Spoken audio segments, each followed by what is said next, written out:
Oh, is that so? I'm only aware of the Department Order 778.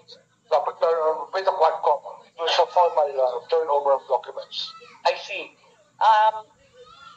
The former president also appeared at the Quadcom noong November. Di ba napunta din siya dyan? Further, ICC personnel also have been coming to the Philippines. Is that not correct? I have no knowledge of that. I have no personal knowledge. Yes, in the transcript of the first hearing, I believe you said that you have no knowledge that, as a matter of fact, labas-pasok. Parang ganun yung sinabi niyo, labas-pasok ang mga dayuhan sa Pilipinas, di natin alam kung sino-sino na yan. Tama po ba? Tama po. Sabi ba yan? Oo, tama po yun. Oo, tama ba yung sinabi ninyo dati? Opo, yun po sinabi ko. Okay. Pwede ba natin ipakita yung binigay ng Bureau of Immigration na nagsidatingan yung ICC personnel noong October ng last year. Ang unang dumating ay isang interpreter na ang balita may koneksyon sa Pilipinas, Maya Distura Bracken, US citizen, dumating ng October 4, interpreter ng ICC.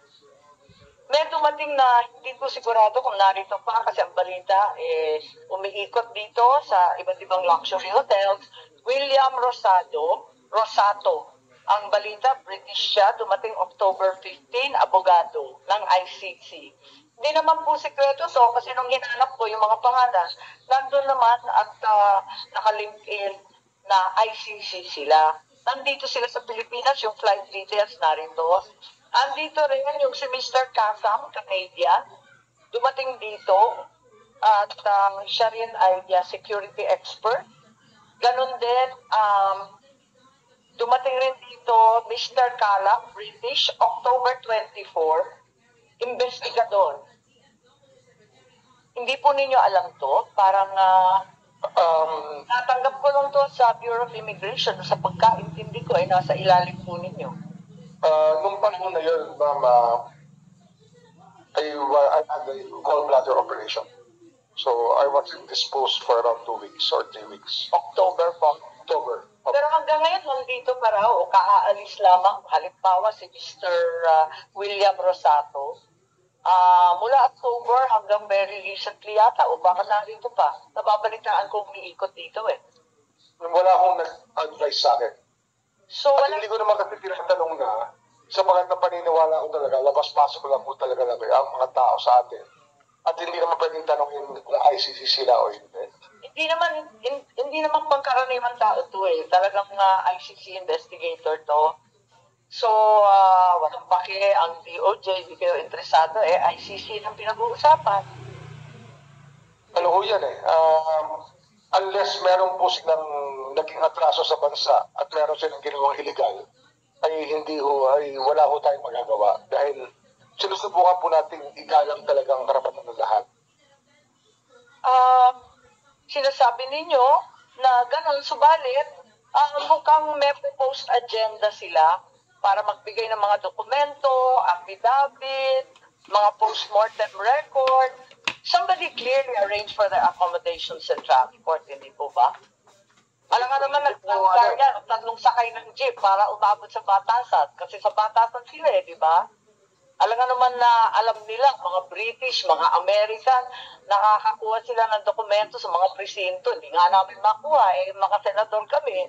Ano po kasi, ang mga dayuhan po na kagaya po nila sa nationalities nila, visa-free po yan for 30 days. Oo, alam kong visa-free, pero alam nila pumunta sa iba't ibang presinto sa Caloocan, alam nila hagilapin yung mga tao sa Batasan Hills, at higit sa lahat, tinulungan sila ng pulis para kumuha ng mga PNP documents. Alam ba kayo, General Torre, Chief Marville? Malamang po, kung tatanungin niyo po ako dyan, kung may alam akong maaaring tumutulong sa kanila, marahil may kilala po akong tumutulong sa kanila. Isang pari po na matagal ko ng kaibigan na tumutulong sa kanila. Hindi, kasi ang liwanag andito sa screen, hinihingi nila yung mga testigo, yung documentation, mga police blotter, mga ebidensya. Hindi yan binibigay sa miski sinong turista tumatambay. Tinulungan talaga sila, di ba? Hindi po ang DOJ yung tumutulong sa kanila. Sino kaya ang tumutulong? Baka naman si Chief PNP Marbil, alam niya kung sino tumulong. Dahil nakakuha sila eh. Pati mga ospital, nakadali sila ng mga confidential records kung sino-sino ang DOA na dumating sa East Avenue. Sino tumulong sa kanila para hagilapin lahat ito?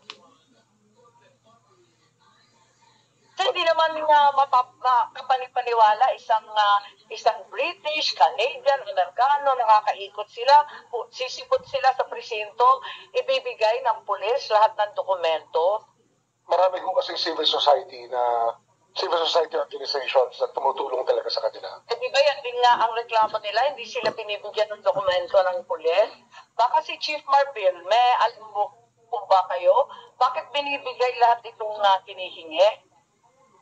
Police blotter, seized evidence, radio transmissions. Naku, talaga tactical operations ito ang bigat Tapos yung drug operation details, total number during the time period. Yan ang hiningi nila sa Batasan Hills eh. Tapos ibinigay naman. Ba't mo nagkagano? Kadali-dali sa kanila. Madam Chair, hirap na hirap po kami dito sa Senado kumuha ng mga ebidensya katulad niyan. Madam Chair, during my time as Chief of the Philippine National Police, I have no request coming from the ICC to give any information regarding this matter. Si Executive Director Alcantara, alam po ninyo na may humihingi ng kung ano-anong papeles. Na ICC, nagtayo ba sila? Meron pang bank records di ba? May bank. I'm sorry, Madam, I am not privy to any of these. All these requests. Hindi nakakapagtaka kasi yung agenda na ibinigay ng ICC na pagkatagal-tagal nila rito at saka detalyado to hindi biro-biro, Police Station 6, Batasan Hills, QC. Lahat ng blotter, system evidence, etc. Paano nila na-pinpoint yung ICC, na-pinpoint yung Police Station 6 sa Batasan Hills? Ang galing naman po nila, nararating pa lang sila sa Pilipinas, alam na nila lahat ng lugar. I think it's the Committee on Human Rights before the Quadcom that came out with the Station 6 reports. If I recall it right, I think it was Congressman Abante who was chairing that hearing. Tinulungan daw sila ng Colonel Romil Abenido, tao yata ni General Torre, tama ba yun? Doon sa Batasan Hills, sa Station 6, nung QCPD daw kayo, tao ninyo, tama ba yun? No, Madam Chair, in the next hearing, can we require the presence of that Colonel Abenido? Kasi yun ang tinuturo at yun ang nabanggit ng ICC. Kilala po ba ninyo si Colonel Romil Abenido po, General Torre? Romil Abenido is the station commander of Police Station 1 when I was the QCPD District Director. He was transferred to Station 6. That's right. I'm not the district director. Right? That's right. It was then transferred to Station 6, and you can't just walk into a police station and start demanding all sorts of documents. And who liaised with them? Sino nga nagbantay sila sa kanila? Alam ko na may mga magagandang sasakyan sila, paikot-ikot sila, may security pa sila. Ang balita, pulis pa nga nagbabantay. So siya rin ba yan, Chief PNP? Madam Chair, during my time, I have no request coming from the ICC or from so I have no idea about it. Sinasabi niyo during my time, kailan ba kayo naging Chief PNP? From April 2024. Oo, ito, October 2024, yung iba na natili rito hanggang, palagay ko, yung iba kaaalis lang, kundi, narito pa. Matagal sila, so during your time po. That's already during his time. Very much your time. October na yun Madam Chair, with that, I have no idea and have no request coming from the ICC po. But sino nagbigay ng security? The police? Sir, I have practically no idea po, sir. Sigurado po kayo?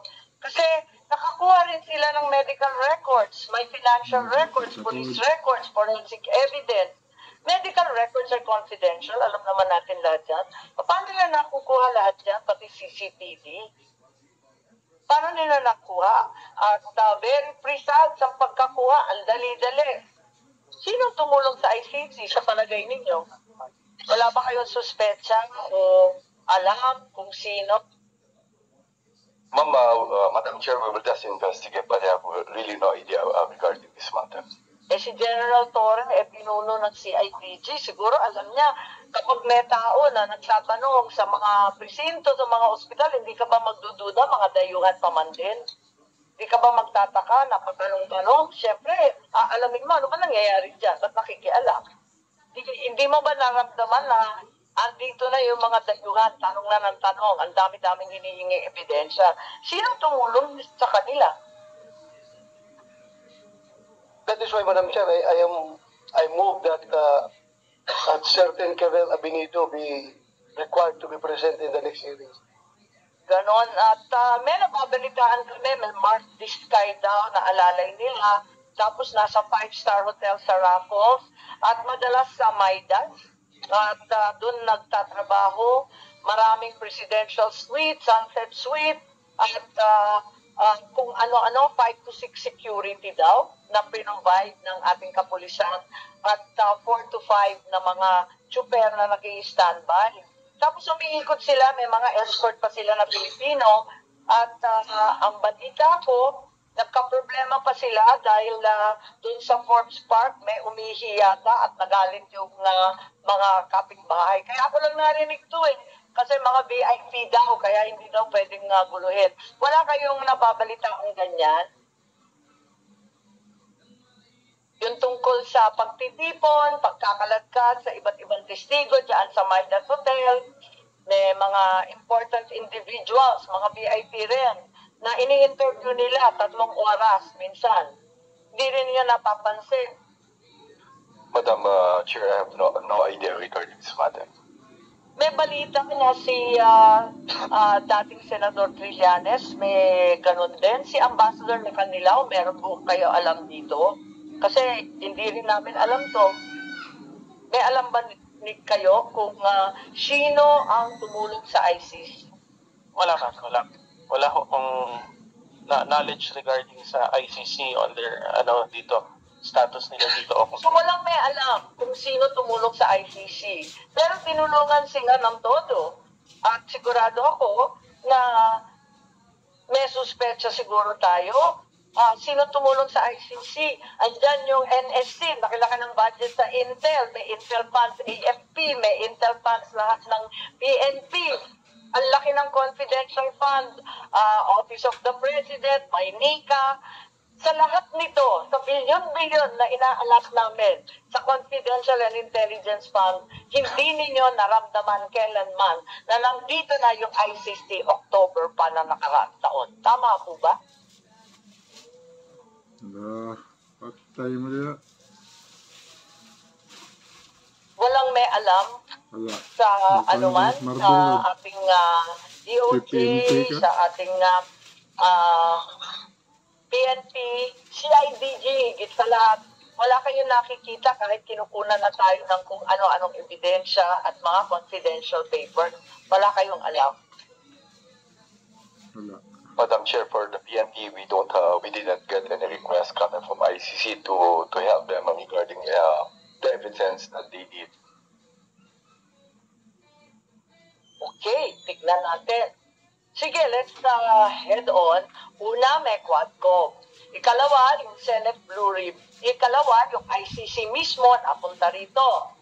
Ikatlo, meron pang Senate Blue Ribbon. Naalala nyo, napunta rito si Presidente Duterte noong October at nagtestigo.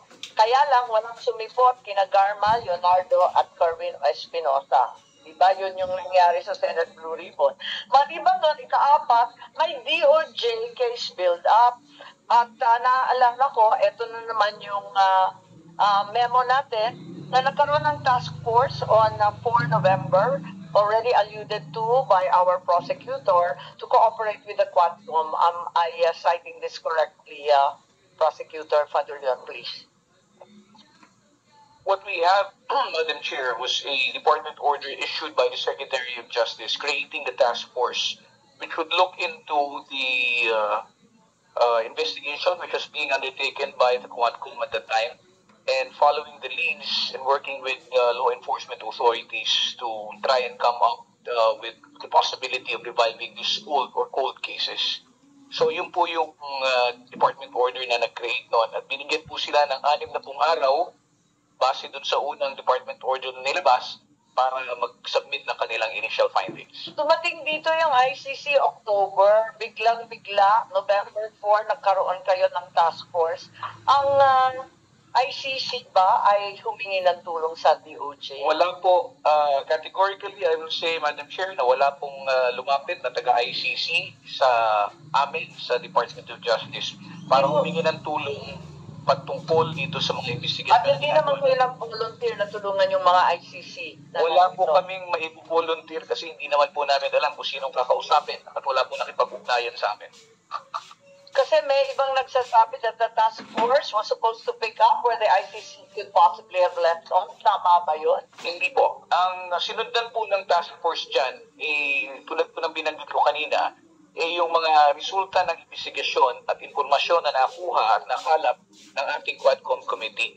So, katulad po nun, halimbawa, yung kaso ni Barayuga, so sinundan po yun base doon sa testimony ni Lagarma. And then, meron pa kong tinignan na ibang leads doon at doon po sila nagsimula magtanong at mausap ng mga testigo on their own.